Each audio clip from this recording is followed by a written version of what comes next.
Aku dianggap perempuan lugu yang tak paham apa-apa. Suami dan mertuaku merencanakan sesuatu di belakangku, berharap aku hanya diam dan menyerahkan segalanya. Mereka yakin bisa menguras harta hasil kerja kerasku. Namun mereka keliru. Dalam diam, aku menyusun langkah, menunggu saat yang tepat hingga semua topeng mereka terbuka dan hidup mereka hancur di hadapanku. Sahabat semua, sebelum aku melanjutkan kisah yang penuh pelajaran ini, aku ingin mengajak kalian memberikan dukungan untuk channel ini. Tulis di kolom komentar, dari kota mana kalian menonton kisahku. Dukungan sederhana dari kalian akan sangat berarti agar aku bisa terus berbagi cerita yang membuka mata, menggugah hati, sekaligus memberi inspirasi. Hidupku awalnya tampak sempurna. Aku menikah dengan Fajar, lelaki yang kukira tulus mencintaiku. Mertuaku, Bu Ratna, juga terlihat ramah saat pertama kali aku menjadi bagian dari keluarga mereka. Senyuman manis, ucapan hangat, seakan membuatku yakin aku berada di lingkungan yang penuh kasih. Namun lambat laun, bayangan keraguan mulai muncul. Bisikan-bisikan lirih, tatapan penuh rahasia, serta sikap yang mendadak berubah ketika aku datang, membuat hatiku gelisah.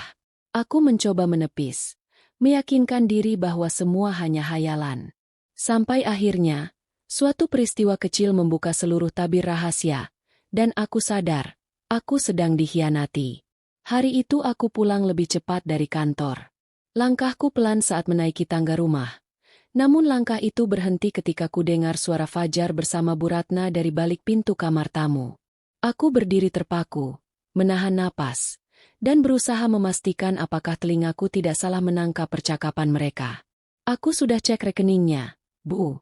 Suara Fajar terdengar pelan tapi jelas. Jumlahnya cukup besar.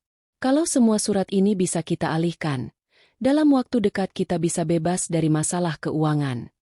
Dadaku berdegup kencang. Kata-kata itu menamparku begitu keras. Bagaimana mungkin suami yang kupercaya tega merencanakan hal seperti itu? Dan lebih menyakitkan lagi, mertuaku yang seharusnya menjadi sosok ibu bagiku justru ikut serta dalam permainan kotor itu. Ayu terlalu polos, jawab Bu Ratna. Dia takkan curiga. Lagi pula, dia terlalu sibuk bekerja. Kita tinggal buat dia percaya lalu semua akan beres. Aku menggenggam erat gagang pintu, menahan gemetar. Hatiku seolah diremas. Aku ingin masuk dan berteriak, tapi aku menahan diri. Saat itu aku sadar, jika aku langsung melawan tanpa persiapan, mereka bisa membalikan keadaan dan menudingku berlebihan. Maka aku memilih diam. Aku masuk kamar seakan tak mendengar apa-apa, menata wajahku dengan senyum, meski dadaku penuh luka. Malamnya, kami duduk bersama di meja makan. Fajar bercanda seperti biasa. Bu Ratna menanyai pekerjaanku dengan suara manis. Tetapi bagiku, setiap kata mereka seperti racun. Aku hanya menunduk, menyembunyikan air mata yang hampir jatuh.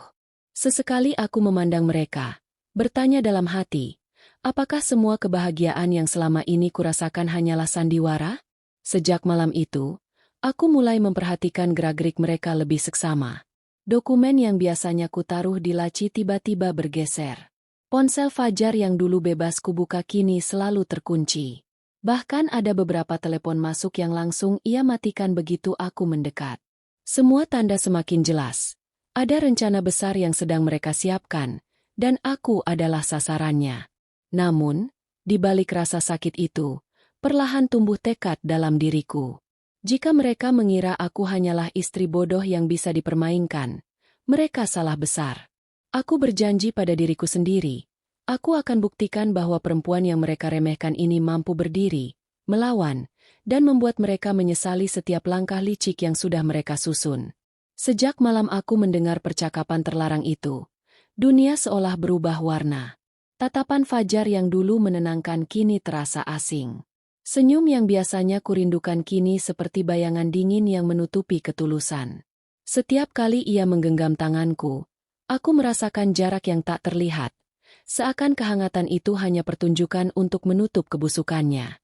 Pagi hari, Fajar menyapaku dengan suara lembut, bahkan sempat menyiapkan sarapan. Aku menatap piring di hadapanku, namun selera makan menghilang. Rasanya sulit mempercayai bahwa orang yang duduk di depanku, yang begitu ramah, sedang menyembunyikan jebakan untuk menghancurkan hidupku. Bu Ratna pun memainkan perannya dengan lihai. Ia mulai sering datang ke rumah, membawa alasan sederhana, ingin membantu, menemani, bahkan sesekali memasak. Tetapi di balik ramahan itu, aku melihat tatapannya yang penuh perhitungan. Beberapa kali ia menyelipkan pertanyaan tentang tabungan, gaji bulananku, bahkan lokasi penyimpanan dokumen. Aku hanya menjawab dengan singkat, pura-pura tak mengerti arah bicaranya. Dalam hatiku, aku mencatat setiap detail, menjadikannya bagian dari teka-teki besar yang harus kupecahkan. Di hadapan mereka, aku menampilkan wajah ceria. Aku tertawa saat Fajar bercanda. Aku mengangguk ketika Bu Ratna memberi saran. Tetapi di balik layar, aku merasakan betapa rapuhnya dinding rumah tangga ini. Aku seperti pemain sandiwara yang harus menahan tangis agar panggung tidak runtuh sebelum waktunya. Ada malam ketika aku termenung di depan cermin. Aku menatap diriku sendiri, bertanya-tanya, bagaimana bisa aku jatuh hati pada seseorang yang tega bersekongkol dengan ibunya untuk menguras hasil kerja kerasku? Ingatan tentang masa-masa indah dulu menghantam pikiranku. Janji manis saat lamaran, ucapan setia di pelaminan, perhatian kecil ketika aku sakit. Semua itu kini terasa seperti topeng yang lama-kelamaan terkelupas, memperlihatkan wajah asli yang menyakitkan. Ketika aku semakin yakin ada sesuatu yang besar sedang direncanakan, aku mulai merancang langkah-langkah kecil untuk melindungi diri. Aku menyembunyikan dokumen penting di tempat yang tak pernah mereka duga. Aku memindahkan sebagian tabungan ke rekening lain dengan nama berbeda. Semua kulakukan dalam diam, sambil tetap memainkan peran istri yang penuh kepercayaan. Namun, ada momen yang membuat hatiku hampir goyah. Suatu malam, Fajar pulang lebih larut dari biasanya. Ia masuk kamar dengan senyum, lalu memelukku erat, seolah tak ada jarak di antara kami. "Aku sayang kamu, Ayu," bisiknya. Untuk sesaat, aku hampir percaya bahwa ia masih sama seperti dulu. Tetapi suara di dalam kepalaku mengingatkan, kata-kata manisnya hanya balutan, sementara di balik itu ada niat yang bisa merobek seluruh hidupku. Hari demi hari berlalu dengan ketegangan yang terus menumpuk. Aku belajar menyimpan rahasia di balik senyum, menahan perih agar mereka tak curiga. Setiap langkah yang mereka ambil ku cermati, setiap gerak mataku catat, dan setiap kalimat ku ingat. Aku tahu waktunya belum tiba untuk membuka semuanya. Tapi aku juga tahu saat itu akan datang. Dan ketika tiba waktunya, aku ingin mereka merasakan bagaimana rasanya percaya pada topeng yang akhirnya retak, lalu hancur berkeping-keping di hadapan mata mereka sendiri. Hari-hari berikutnya ku jalani seperti menapaki jalan setapak yang penuh jebakan. Setiap kali Fajar berusaha menunjukkan perhatian, aku hanya membalas dengan senyum tipis, menyembunyikan badai yang bergejolak di dalam dada. Aku tahu, di balik sikap manisnya, ada rencana yang perlahan mereka jalankan. Aku tak bisa menunggu lebih lama. Jika terus diam, semua yang kumiliki akan hilang. Langkah pertamaku sederhana. Aku mulai mencatat setiap kejadian yang mencurigakan. Setiap kali Bu Ratna mencoba menyinggung soal rekening, ku catat tanggal dan jamnya. Saat Fajar menerima telepon dengan nada berbisik, ku catat siapa peneleponnya. Bahkan aku sempat merekam sebagian percakapan melalui ponselnya yang tanpa sengaja tertinggal. Potongan suara itu cukup jelas. Rencana tentang bagaimana mengalihkan aset yang sepenuhnya berada atas namaku. Aku sadar, bukti adalah senjata paling ampuh. Maka aku mengumpulkan semuanya diam-diam. Ada foto dokumen yang mereka coba ubah. Ada pesan singkat penuh kode yang kusalin. Bahkan rekaman suara yang membuatku bergidik ketika mendengarnya kembali. Semua kusimpan rapi di folder khusus dengan sandi yang hanya ku tahu sendiri. Tak cukup sampai di sana, aku mencari seseorang yang bisa menjadi penolong di tengah badai ini. Pilihanku jatuh pada Bu Intan, seorang notaris yang sudah lama ku percaya. Aku mendatanginya dengan langkah ragu, tapi begitu duduk di ruangannya, aku menceritakan semuanya tanpa ada yang kututupi. Matanya menatapku penuh empati, lalu ia berkata dengan suara tegas, "Ayu, jangan pernah menyerahkan apapun tanpa membaca detailnya. Dan mulai sekarang, Semua dokumen penting serahkan padaku untuk diamankan. Ucapan itu membuat nafasku sedikit lega. Untuk pertama kalinya aku merasa tidak sendirian. Aku menyerahkan sebagian dokumen kepadanya, memastikan semuanya dalam keadaan aman. Setelah itu, setiap kali Fajar atau Bu Ratna mencoba memintaku menandatangani sesuatu, aku selalu punya alasan untuk menunda. Senyumku tetap terjaga. Tetapi di baliknya aku semakin siap menghadapi saat kebenaran harus diungkapkan. Meski langkah-langkah kecil itu memberiku kekuatan, ada sisi lain dari diriku yang masih berperang. Setiap malam aku terbaring dengan mata terbuka, mendengarkan napas Fajar yang lelap di sebelahku. Hati kecilku masih bertanya, apakah tidak ada sedikit pun cinta yang tersisa dalam dirinya?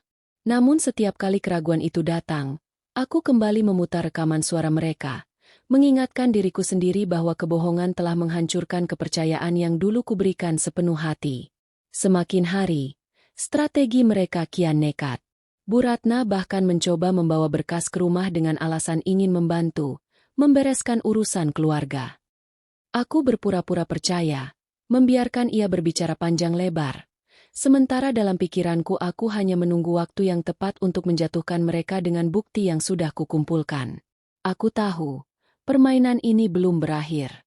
Mereka semakin yakin aku hanyalah istri yang bisa diperdaya, semakin lengah dengan topeng kepolosanku. Namun justru disitulah letak kekuatanku.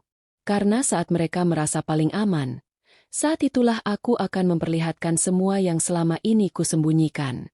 Dan aku berjanji pada diriku sendiri, ketika saat itu tiba, tak akan ada lagi ruang bagi mereka untuk berkelit. Semua kepalsuan yang mereka bangun akan runtuh, secepat kilat, meninggalkan hanya puing-puing yang tak mungkin mereka perbaiki. Hari itu, matahari bersinar terik, namun hatiku justru terasa sedingin es. Fajar pulang dengan wajah serius, membawa map coklat di tangannya. Bu Ratna ikut masuk, duduk di ruang tamu dengan tatapan penuh perhitungan. Suasana rumah tiba-tiba berubah tegang, seperti ada badai yang akan segera pecah. Ayo, ucap Fajar dengan nada yang dibuat selembut mungkin. Ada beberapa dokumen keluarga yang harus segera kita tanda tangani. Ini demi kebaikan bersama. Aku menatapnya lekat-lekat, pura-pura bingung. Dokumen apa? Kenapa mendadak sekali? Tanyaku dengan suara tenang, meski di dalam dada jantungku berdegup kencang. Bu Ratna ikut bicara. Nak, ini cuma formalitas. Kamu nggak perlu khawatir. Lagi pula, kamu kan sibuk bekerja. Biar kami bantu urus semuanya. Kamu tinggal tanda tangan. Selesai. Aku menarik napas panjang, lalu menerima map itu. Kertas-kertas di dalamnya terlihat rapi, lengkap dengan tanda panah kecil yang menunjukkan tempat untuk menorehkan tanda tangan. Tapi mataku langsung menangkap sesuatu. Nama Fajar tertera di kolom pemilik aset, sementara namaku hanya dicantumkan sekilas, seolah aku hanyalah pelengkap. Tanganku bergetar, bukan karena takut, melainkan karena menahan amarah yang hampir meluap. Namun aku tetap tersenyum samar. Boleh aku baca dulu? Biar aku paham isi perjanjiannya. Fajar terlihat gelisah. Nggak usah lama-lama. Ayo, aku harus segera mengurus ini ke kantor. Percayalah, ini untuk masa depan kita. Saat itulah aku tahu, waktunya sudah tiba. Aku bangkit, lalu mengambil sebuah map lain dari lemari. Dengan langkah mantap, aku menaruhnya di meja, tepat di hadapan mereka. Kalau begitu, kataku pelan, mungkin kalian juga perlu mendengar sesuatu dariku. Kucabut ponselku, kubuka folder berisi rekaman. Dengan satu sentuhan, suara Fajar terdengar memenuhi ruangan. Rencana mereka, bisikan tentang rekeningku, dan percakapan rahasia di balik pintu kamar. Wajah Fajar mendadak pucat pasi, sementara Bu Ratna terdiam kaku. Matanya membesar, tangannya refleks menutup mulutnya, seakan tak percaya suara yang baru saja ia dengar keluar dari perangkat mungil di tanganku. Apa maksudmu? Ayo. Fajar mencoba menyangkal, namun suaranya bergetar. Aku menatap mereka dengan tatapan tegas. Maksudku, aku tahu semuanya. Aku bukan istri bodoh yang bisa kalian permainkan. Semua bukti sudah kusiapkan, Dan kalau kalian pikir bisa mengambil hasil kerja kerasku dengan cara licik, kalian salah besar. Keheningan panjang menyelimuti ruangan. Detak jam dinding terdengar begitu jelas. Seakan ikut menghitung detik-detik runtuhnya topeng yang selama ini mereka pakai. Bu Ratna mencoba tersenyum, meski jelas terlihat gugup. Nak, ibu hanya ingin membantu. Jangan salah paham. Aku menggeleng, menahan air mata yang nyaris jatuh. Membantu? Atau justru ingin menjebakku? Semua ini sudah terlalu jelas. Aku menutup map coklat yang mereka sodorkan, lalu mendorongnya kembali ke hadapan mereka. Jika kalian masih punya hati, hentikan semua ini. Tapi jika tidak, bersiaplah menanggung akibatnya. Fajar menunduk. Wajahnya tenggelam dalam rasa malu. Bu Ratna hanya bisa terdiam. Tak ada lagi kata yang bisa ia lontarkan. Di saat itu, aku merasa seperti baru saja membebaskan diriku dari jerat yang hampir merenggut segalanya. Pertarungan ini memang belum selesai. Tapi hari itu aku berhasil menunjukkan bahwa aku bukanlah perempuan yang bisa mereka anggap remeh. Dan aku tahu, setelah ini, hidup mereka tidak akan pernah sama lagi. Hari-hari setelah konfrontasi itu menjadi awal dari perubahan besar. Aku sudah tidak lagi melihat sosok Fajar yang percaya diri seperti dulu. Ia sering pulang dengan wajah kusut, bahkan beberapa kali menutup diri di kamar tanpa sepatah kata. Sementara Bu Ratna tampak semakin jarang datang, mungkin karena malu, atau karena tahu setiap kedatangannya kini tak lagi disambut ramah. Tak butuh waktu lama. Kabar tentang rencana mereka sampai juga ke telinga keluarga besar. Semua bukti yang kukumpulkan kuserahkan kepada Paman Fajar, Pak Seno, yang selama ini menjadi sosok panutan di keluarga. Aku tahu langkah ini akan menimbulkan kegemparan, tetapi aku juga ingin menunjukkan kebenaran agar mereka berhenti memandangku sebagai istri yang bisa ditindas. Ketika seluruh keluarga berkumpul, suasana menjadi tegang. Aku duduk dengan tenang, memutar rekaman yang pernah kudengar di balik pintu kamar. Semua menatap Fajar dan Bu Ratna dengan sorot mata tajam. Bahkan ada yang langsung menggeleng tak percaya. Aku tidak menyangka kalian berdua tega melakukan hal seperti ini, ucap Pak Seno dengan suara bergetar. Ayu sudah bekerja keras, mengurus rumah, sekaligus menopang keuangan, tapi malah dibalas dengan pengkhianatan. Fajar hanya menunduk, sementara Bu Ratna mencoba berkilah. Kami hanya hilaf, tidak ada maksud menyakiti. Ucapnya, tetapi kalimat itu terhenti ketika tatapan semua orang menuding kesalahannya. Sejak hari itu, posisi mereka dalam keluarga runtuh. Saudara-saudara yang dulu selalu membela kini menjaga jarak. Fajar kehilangan pekerjaan karena reputasinya tercoreng. Atasannya mengetahui masalah rumah tangga kami setelah salah satu anggota keluarga menyebarkan kabar itu. Tekanan demi tekanan membuatnya terpuruk. Sementara itu, Bu Ratna mulai merasakan akibat ulahnya sendiri. Hutang lama yang pernah ia tutupi kembali muncul ke permukaan, dan tanpa dukungan Fajar, ia terpaksa menjual perhiasan serta barang berharganya. Tidak ada lagi yang mau menolong, karena kepercayaan yang hancur sulit diperbaiki. Aku menyaksikan semuanya dari jauh, dengan hati yang campur aduk. Ada bagian dalam diriku yang merasa lega, karena akhirnya mereka merasakan pahitnya akibat keserakahan.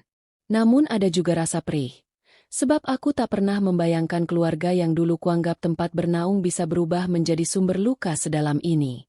Malam-malamku masih diwarnai renungan panjang. Aku bertanya pada diriku sendiri, apakah semua ini memang harus terjadi? Namun setiap kali keraguan itu datang, aku kembali mengingat bagaimana mereka hampir membuatku kehilangan segalanya. Dan aku sadar, kebenaran memang harus ditegakkan, meskipun konsekuensinya berat. Kini, rumah yang dulu penuh kepalsuan berubah menjadi tempat yang hening. Tidak ada lagi suara tawa palsu. Tidak ada lagi percakapan manis yang menyembunyikan niat buruk. Yang tersisa hanyalah kenyataan bahwa keserakahan selalu membawa kehancuran. Dan sekali kepercayaan hancur, sulit untuk dikembalikan. Dan di sanalah aku berdiri, tegak, kuat, meski hati penuh luka.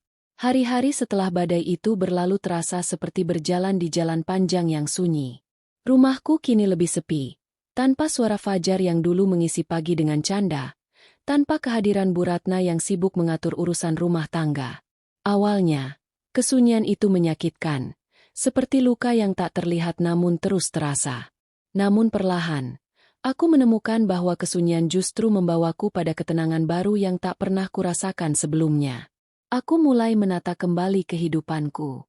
Pekerjaan yang dulu kujalani dengan hati berat karena tekanan di rumah kini terasa lebih ringan. Rekan-rekan di kantor menatapku dengan penuh hormat. Beberapa bahkan berani mengungkapkan kekaguman karena aku berani melawan ketidakadilan. Hal itu memberiku keyakinan bahwa langkah yang kuambil memang benar. Mamaku, Bu Sari, menjadi penopang terbesarku di masa sulit ini.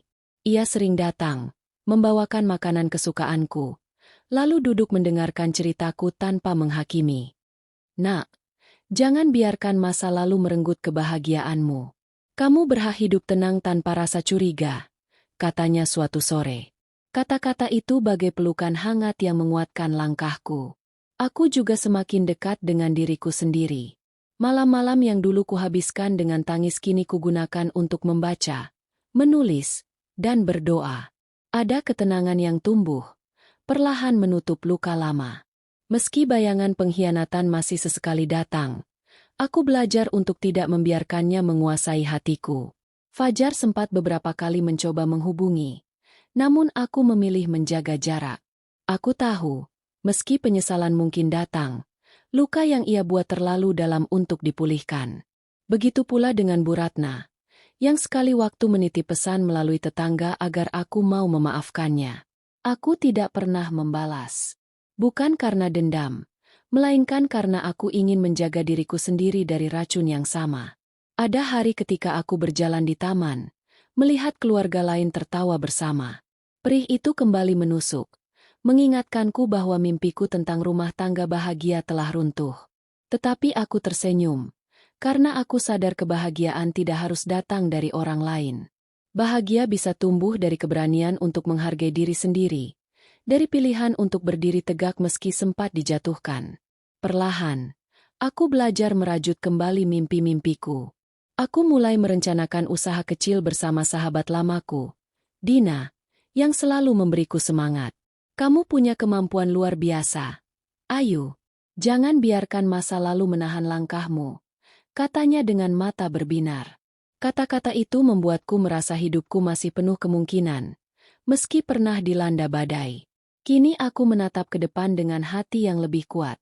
Aku tidak lagi terjebak dalam lingkaran pengkhianatan, tidak lagi hidup dalam ketakutan akan tipu daya. Aku adalah diriku sendiri, perempuan yang pernah disakiti, namun tidak hancur. Perempuan yang pernah dijatuhkan, namun memilih bangkit. Dan pada akhirnya, aku menyadari bahwa bertahan bukan sekadar menolak jatuh, melainkan berani melangkah maju dengan luka yang sudah dipelajari. Dari semua kepedihan yang kualami, lahirlah kekuatan yang membuatku percaya bahwa aku bisa melewati apapun. Hidup mengajarkanku bahwa kepercayaan adalah anugerah berharga yang tak boleh diberikan sembarangan. Dari perjalanan ini, aku belajar bahwa meski dikhianati oleh orang terdekat, kita tetap bisa memilih jalan untuk bangkit tanpa harus membalas dengan cara yang sama. Luka memang menyakitkan, tetapi di baliknya ada kekuatan baru yang bisa lahir jika kita berani berdiri tegak. Aku menyadari, kebahagiaan tidak datang dari harta, status, atau pujian orang lain, melainkan dari hati yang mampu menerima dan melepaskan. Saat aku menutup pintu bagi mereka yang pernah menyakitiku, aku justru membuka jendela baru menuju ketenangan. Dari sanalah aku menemukan bahwa hidup bukan tentang seberapa banyak kita memberi untuk orang lain, tapi bagaimana kita juga menjaga diri agar tidak terseret dalam permainan yang merugikan. Pesanku sederhana, jangan pernah meremehkan dirimu sendiri. Jika kamu berada dalam situasi yang menekan, jangan takut melangkah pergi demi menjaga harga diri dan masa depan. Ingatlah, kita semua berhak dicintai dengan tulus, tanpa tipu daya dan tanpa syarat.